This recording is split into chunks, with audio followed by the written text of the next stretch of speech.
Air India plane ક્રેશના મામલામાં અત્યાર સુધીમાં કુલ 19 મૃતદેહ સોંપવામાં આવ્યા છે। તંત્ર દ્વારા મૃતદેહને વતન પહોંચાડવાની વ્યવસ્થા પણ કરવામાં આવી રહી છે।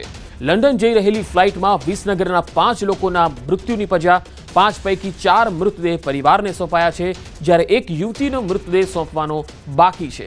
થોડીવાર પહેલા જ સિવિલમાંથી જે એડિશનલ મેડિકલ સુપ્રિન્ટેન્ડન્ટ છે તેમણે પણ જણાવ્યું છે કે ઓવરઓલ 31 ડીએનએ જે છે એ મેચ થઈ ચૂક્યા છે અને તેમના પરિવારને પણ તેની જાણકારી આપવામાં આવી છે। વિજય રૂપાણીના ડીએનએનો રિપોર્ટ હજુ નથી આવ્યો। આજે પણ દિવસભર ડીએનએ મેચની જે કામગીરી છે એ ચાલવાની છે। એર ઇન્ડિયા વિમાનના ક્ષતિગ્રસ્ત થવાના કારણે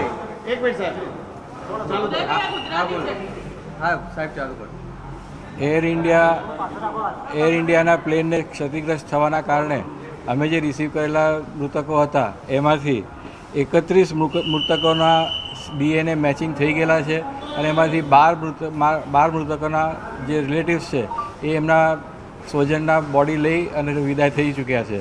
એટલે ગઈકાલની કમ્પેરિઝનમાં જુઓ તો ગઈકાલે સાંજે છેલ્લા 3 હતા, અત્યાર સુધીમાં બીજા 9 લઈ ગયા છે। એમ કહીને 12 ટોટલ બોડીઝ ડિલિવર કરવામાં આવ્યા છે। આ જે બોડીઝ હતા એ વિવિધ જગ્યાના હતા। એ મુજબ ઉદયપુર, બરોડા, ખેડા, વિસનગર, અમદાવાદ અને બોટાદ આટલા ડિસ્ટ્રિક્ટ્સમાં બોડી રિલીવ કરવામાં આવ્યા છે। સાહેબ, આજના દિવસ દરમિયાન કયા પ્રકારે કાર્યવાહી કરવામાં આવશે? આજના દિવસે કેટલા લોકોને મૃતદેહ આપવા માટેની જે કાર્યવાહી છે તે હાથ ધરવામાં આવશે?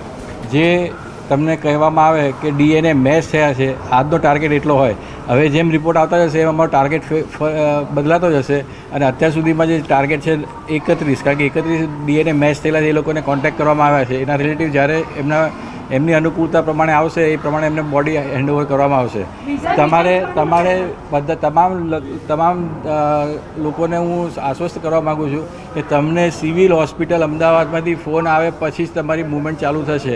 ત્યાં સુધી તમે કોઈ ઉતાવળ કરશો નહીં, દોડાદોડી કરશો નહીં અને કોઈ જગ્યાએ માહિતી શોધવાની કોશિશ ના કરશો। તો આ વિશે વધુ માહિતી મેળવીએ। સંવાદદાતા ઋત્વિજ સોની મારી સાથે જોડાયા છે। ઋત્વિજ, 31 ડીએનએ અત્યાર સુધીમાં મેચ થયા છે અને આજે પણ દિવસભર આ કામગીરી ચાલતી રહેશે અને દુર્ઘટનાને લઈને આજે ચોથો દિવસ શરૂ થઈ ગયો છે। હાલ આજે કેટલા ડીએનએ નો રિપોર્ટ આવી શકે, શું કહેવામાં આવ્યું છે સિવિલ તરફથી? હજી પંકજ, વાત કરીએ તો અત્યાર સુધીમાં કુલ ટોટલ 31 જે મૃતદેહ છે તેના ડીએનએ મેચ થઈ ગયા છે અને હવે હોસ્પિટલ તંત્ર દ્વારા આ તમામ જે પરિવારજનો છે તેઓને જાણ કરવામાં આવી રહી છે અને પોતાના સ્વજનના જે મૃતદેહ છે તે લઈ જવા માટેની સૂચના આપવામાં આવી રહી છે। અત્યાર સુધીમાં વાત કરીએ તો જે ડીએનએ મેચ થયા હોય તેવા 12 લોકો છે, 12 પરિવારજનો છે કે તેમને તેમના સ્વજનોના મૃતદેહ સોંપી દેવામાં આવ્યા છે। હજી પણ આ કાર્યવાહી ચાલુ છે। એટલે અત્યારે હવે વાત કરીએ આજના દિવસ દરમિયાન તો ખાસ કરીને જે અન્ય લોકોના ડીએનએ મેચ થઈ ગયા છે તે તમામ પરિવારજનોને જાણ કરી દેવામાં આવી છે અને હોસ્પિટલના તંત્ર તરફથી તમામ પ્રકારની વ્યવસ્થા પણ કરી દેવામાં આવી છે। આ ઉપરાંત 31 ઉપરાંત જે અન્ય લોકોના ડીએનએ મેચ થઈ રહ્યા છે તે તમામ વિગતો છે તે સિવિલ હોસ્પિટલને આપવામાં આવી રહી છે અને જે પોતાના જે સ્વજનો હોય છે તે તમામ લોકોને, જે પરિવારજનો હોય છે તમામ લોકોને જાણ કરીને પોતાના સ્વજનોના જે મૃતદેહ લઈ જવા માટેની સૂચના આપી દેવામાં આવી છે। આ ઉપરાંત મહત્વની બાબત તો એ છે કે જે સિવિલ હોસ્પિટલના એડિશનલ સુપ્રિન્ટેન્ડન્ટ છે તેઓની ખાસ લોકોને એક વિનંતી છે કે સિવિલ હોસ્પિટલ અમદાવાદમાંથી ફોન આવ્યા બાદ જ જે તે વ્યક્તિ દ્વારા ખાસ કરીને જે મૂવમેન્ટ કરવી, એટલે કે પોતાના સ્વજનોના જે મૃતદેહ લેવા માટે સિવિલ હોસ્પિટલ અમદાવાદ ખાતે આવવું। અન્ય કોઈ પણ વ્યક્તિ ફોન કરે તો ખોટું ગેરમાર્ગે દોરાવું નહીં, તે ખાસ લોકોને તેમના દ્વારા વિનંતી કરવામાં આવી છે। એટલે આજના દિવસથી વાત કરીએ તો આજના દિવસ દરમિયાન હજી પણ 40 થી 50 લોકોને જે મૃતદેહ પરત સોંપાય તેવી શક્યતા હાલમાં રહેલી છે, કારણ કે એક પછી એક જે ડીએનએની માહિતી આવી રહી છે તે તમામ માહિતી છે તે લોકોને જેમના જે પરિવારજનો છે તેઓને આપવામાં આવી રહી છે અને મૃતદેહ તેઓને સોંપવામાં આવી રહ્યા છે। મૃતદેહ છે તે જે તે જગ્યા પર જે તે શહેરમાં પહોંચાડવા માટેની વ્યવસ્થા પણ હોસ્પિટલ તંત્ર દ્વારા કરવામાં આવી છે અને ખાસ વ્યવસ્થા મારફતે, ખાસ વાહનો મારફતે આ જે મૃતદેહ છે તે જે તે જગ્યા પર પહોંચાડવામાં આવી રહ્યા છે। અત્યાર સુધી વાત કરીએ તો ઉદયપુર, બરોડા, ખેડા, વિસનગર, બોટાદ આ તમામ જે શહેરો છે તે ત્યાંના જે લોકો વતની હતા તેઓના પરિવારજનોને તેમના સ્વજનોના મૃતદેહ સોંપી દેવામાં આવ્યા છે। જી ઋત્વિજ, આભાર માહિતી આપવા માટે। તો અમદાવાદમાં થયેલ પ્લેન ક્રેશના મામલામાં હાલ 2 મૃતદેહોને વિસનગર લાવવામાં આવ્યા છે. વિસનગરના દિનેશભાઈ અને કૃષ્ણાબેનનું મૃત્યુ થયું હતું. વિસનગરમાં બંને મૃતકોની અંતિમ વિધિ કરવામાં આવી. મૃતદેહ લવાતા પરિવાર હિબકે ચડ્યું. પોતાના દીકરાને મળવા લંડન જઈ રહ્યા હતા. એરપોર્ટ પર મૂકવા દીકરી પ્રિયા પણ અમદાવાદ ગઈ હતી. દીકરી અમદાવાદથી મહેસાણા પહોંચે એ પહેલાં જ પ્લેન ક્રેશ થયાના સમાચાર મળ્યા. દુર્ઘટનાના સમાચાર મળતા દીકરી હચમચી ગઈ હતી. અમદાવાદ ખાતે જે પ્લેન દુર્ઘટના થઈ હતી, જેમાં વિસનગરના દિનેશભાઈ અને કૃષ્ણાબેનનું પણ અવસાન થયું છે. તેમના જે મૃતદેહને હોય છે તેમના વતન લાવવામાં આવ્યા છે, જેમાં જે મોટી સંખ્યામાં જે તેમના પરિવારજનો હોય છે તે જોડાયા છે. ટૂંક જ સમયમાં જે તેમની અંતિમ વિધિ હોય છે તે પણ કરવામાં આવશે અને તેમનો જે પરિવાર હોય છે તેમની પણ અહીંયા તેના મૃતદેહ લાવતા કેટલાક પરિવારોની પણ તબિયત લથડી હતી. કેતન પટેલ, ન્યૂઝ 18 ગુજરાતી, મહેસાણા. તો અમદાવાદ પ્લેન ક્રેશ દુર્ઘટનામાં ગુજરાતના પૂર્વ મુખ્યમંત્રી વિજય રૂપાણીનું પણ નિધન થયું છે. ત્યારે ન્યૂઝ 18 ગુજરાતીની ટીમ બોઈંગ 787ના મેન્યુફેક્ચરિંગ બોઈંગ 737 બસોમાં પહોંચી હતી. કેપ્ટન ઉમંગ જાની સાથે વિવિધ મુદ્દે ચર્ચા કરી.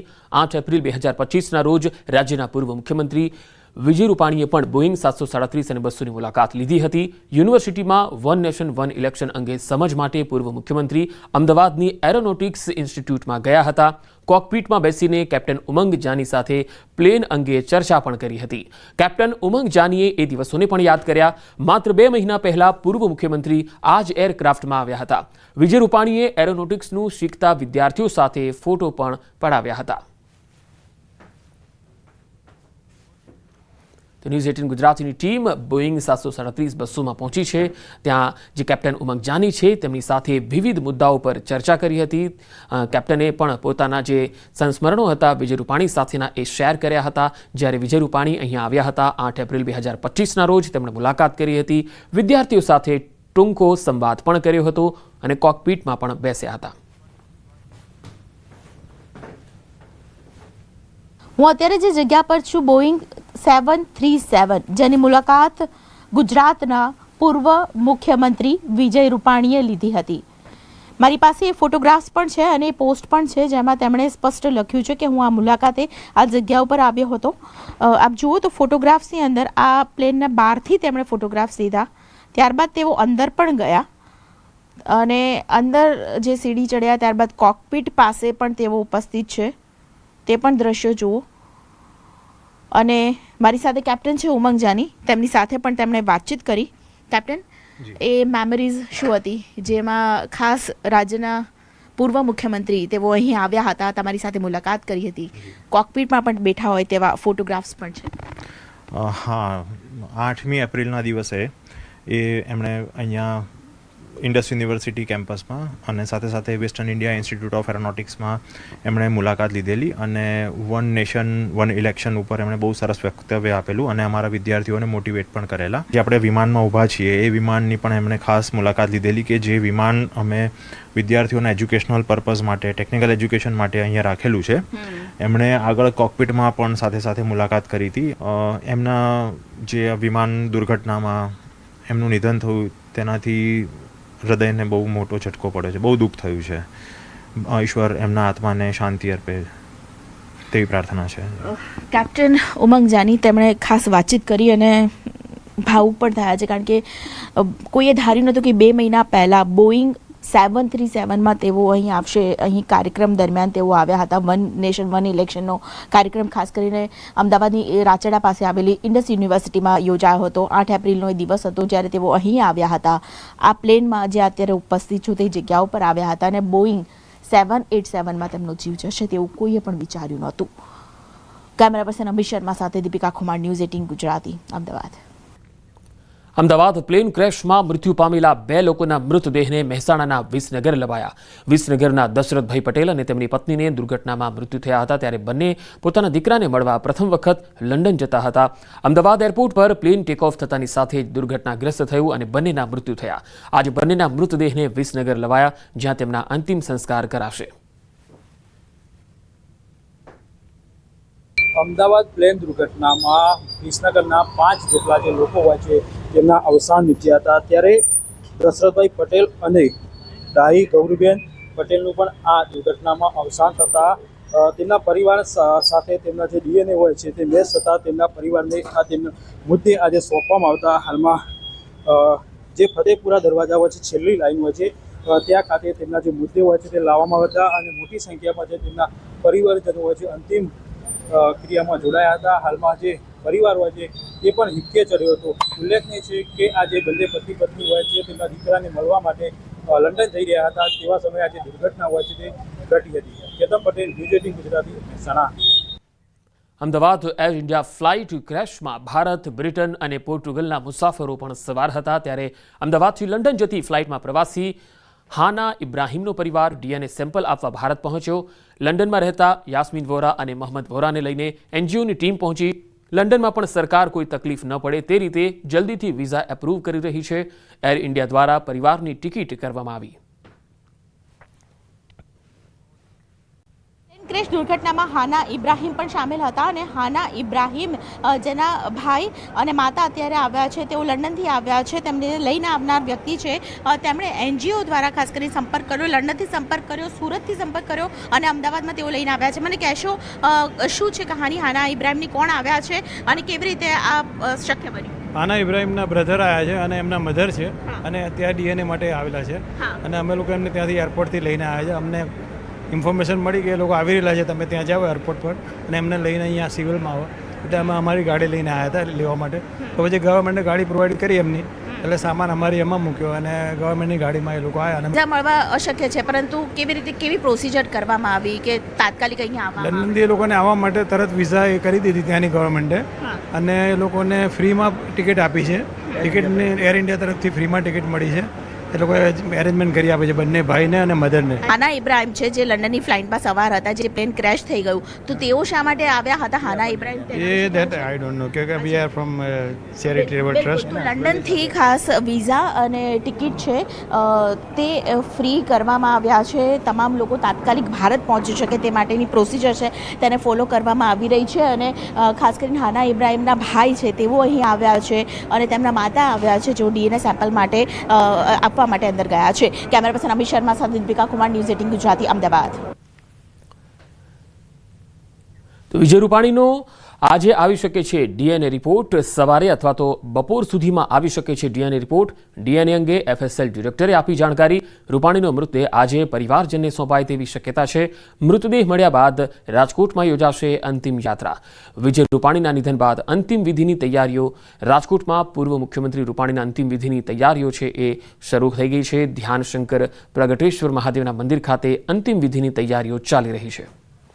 તો મૃતદેહ મળ્યા બાદ રાજકોટમાં અંતિમ યાત્રા પણ યોજાશે અને અંતિમ યાત્રા માટે એ જે તૈયારીઓ છે એ પણ કરવામાં આવી છે. વિજય રૂપાણીનો DNA રિપોર્ટ આજે આવી શકે છે અને મૃતદેહ આજે પરિવારને સોંપાય તેવી શક્યતા છે. તો કોંગ્રેસ અધ્યક્ષ મલ્લિકાર્જુન ખડગેએ પૂર્વ મુખ્યમંત્રીના નિધન પર દુઃખ વ્યક્ત કર્યું. રૂપાણીના ધર્મપત્ની અને પુત્ર સાથે વિડીયો કોલથી વાતચીત કરી અને દુઃખમાં સહભાગી થયા અને પરિવારને સાંત્વના પાઠવી. તો કોંગ્રેસના રાષ્ટ્રીય અધ્યક્ષ મલ્લિકાર્જુન ખડગે ગઈકાલે ઘટના સ્થળની મુલાકાત માટે પણ આવ્યા હતા અને જે ઘાયલો હતા તેમને પણ મળ્યા હતા અને સાથે તેમણે વિજય રૂપાણીના જે પરિવારજનો છે તેમની સાથે વાતચીત કરી. અને હવે વાત ચોમાસાની.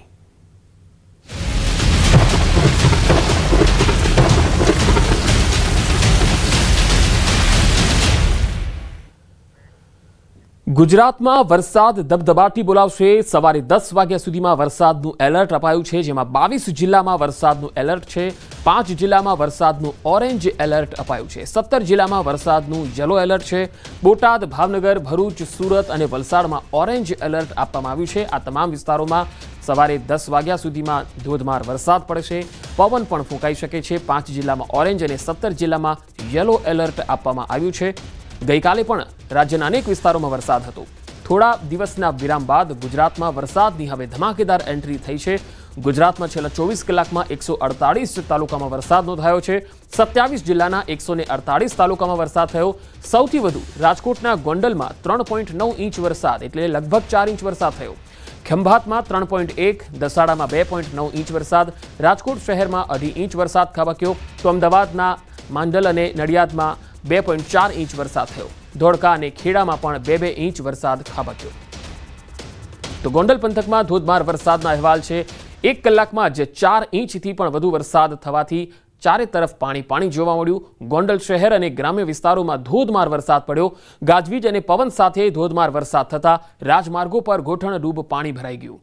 શહેરમાં ધોધમાર વરસાદને પગલે અનેક નીચાણવાળા વિસ્તારોમાં વરસાદી પાણી ભરાઈ ગયા. ગોંડલ નગરપાલિકાની પ્રી મોન્સૂની કામગીરી પહેલા વરસાદમાં જ ખુલ્લી પડી ગઈ.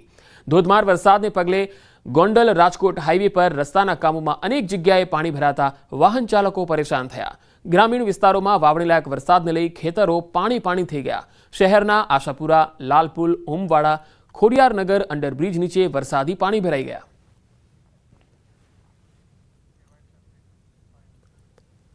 તો રાજકોટ શહેરમાં ધોધમાર વરસાદ પડ્યો. વીજળીના કડાકા ભડાકા સાથે વરસાદ પડ્યો. ભારે પવન સાથે વરસાદી માહોલ જોવા મળ્યો. રાજકોટ શહેરના યાજ્ઞિક રોડ, માધાપર ચોકડી, Kotecha circle, Morbi road, Greenland ચોકડી, ગોંડલ ચોકડી, બસ સ્ટેન્ડ, રેલવે સ્ટેશન સહિતના જે વિસ્તારો છે ત્યાં વીજળીના કડાકા ભડાકા સાથે ભારે પવન સાથે વરસાદી માહોલ જોવા મળ્યો. સાથોસાથ રૈયા ગામ ખાતે પણ ભારે વરસાદી માહોલ રહ્યો. દર વર્ષની જેમ રૈયા ગામ વિસ્તારમાં નજીવા વરસાદમાં જ આસપાસના વિસ્તારોનું પાણી જમા થતું હોવાનું સામે આવ્યું, જેના કારણે વાહન ચાલકોને ભારે હાલાકી પડી હતી. દર વર્ષે જ્યારે રાજકોટ શહેરમાં વરસાદ પડે છે તેમજ રૈયા ચોકડી, સાધુ વાસવાણી રોડ, સૌરાષ્ટ્ર યુનિવર્સિટી વિસ્તાર સહિતના વિસ્તારોનું પાણી રૈયા ગામ તરફ આવી જાય છે અને તેના કારણે આ વિસ્તારમાં થોડા સમય માટે પુષ્કળ પ્રમાણમાં પાણી ભરાઈ જતું હોય છે અને તેના લીધે લોકોને હાલાકી પડે છે. રૈયા ગામથી પરશુરામ મંદિર તરફ જવાનો રસ્તો પણ બંધ થઈ જતો હોય છે. તો રાજકોટ શહેરમાં ધોધમાર વરસાદ, 1.5 કલાકમાં 3 ઇંચ જેટલો વરસાદ ખાબક્યો છે. શહેરના નાના મોવા રોડનો વિડીયો છે એ વાયરલ થઈ રહ્યો છે. એક્ટિવા રોડ પર તરતી હોય એ પ્રકારનો આ વિડીયો તમે જોઈ શકો છો. થોડા જ વરસાદમાં શહેર પાણી થઈ ગયું. ગઈકાલે આખો દિવસ રાજકોટ શહેરમાં ધોધમાર વરસાદ પડ્યો અને ગોંડલમાં 4 ઇંચ જેટલો વરસાદ પડ્યો અને રાજકોટમાં 1.5 કલાકમાં 3 ઇંચ જેટલો વરસાદ ખાબક્યો હતો અને તેના પગલે શહેરના નાના મોવા રોડનો એક વિડીયો છે એ તમે જોઈ શકો છો. ઘોટણરૂપ પાણી છે.